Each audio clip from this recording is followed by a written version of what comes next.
wiilka haddii loo bixiyo magaca Odowaa waxay ka tarjumaysaa in wiilkaas inuu aabihiis ifka ku soo gaarin.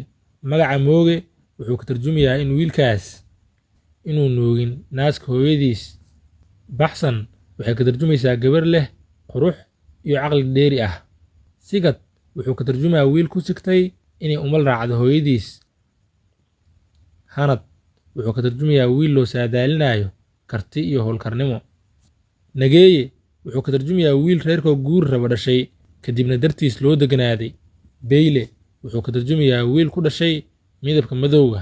Cambaro waxay ka tarjumaysaa gabar u dhalatay reer wiilal badan lahaa oo bilaa gabar ahaa kadibna gabadhaas waa Cambar oo waa qaali. Meydane waa wiil midab ahaan caddaan ah. Qowdhan wuxuu ka tarjumayaa wiil oohin badan. Magaca Bishaaro waxay ka tarjumaysaa gabar u dhalatay qoys ay ilmaha ka raageen kadibna ay u dhalatay gabar loona bixiyey Bishaaro. Guhaad wuxuu ka tarjumayaa wiil hooyadiis naaska caanaha ka dalbada mar waliba. Shaqlan waxay ka tarjumaysaa gabar hilib badan oo buuran.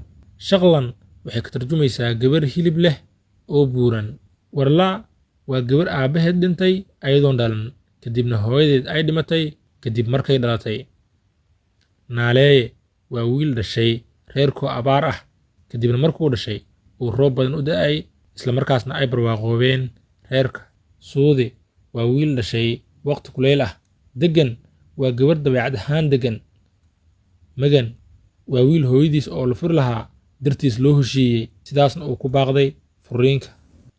Dhool waxay ka tarjumaysaa gabar cad. Miido waxay ka tarjumaysaa gabar nadiif ah. Miidna macnihiisu waa suuq la miiray oo nadiif ah. Weyrax wuxuu ka tarjumayaa wiil qayle iyo cara badan.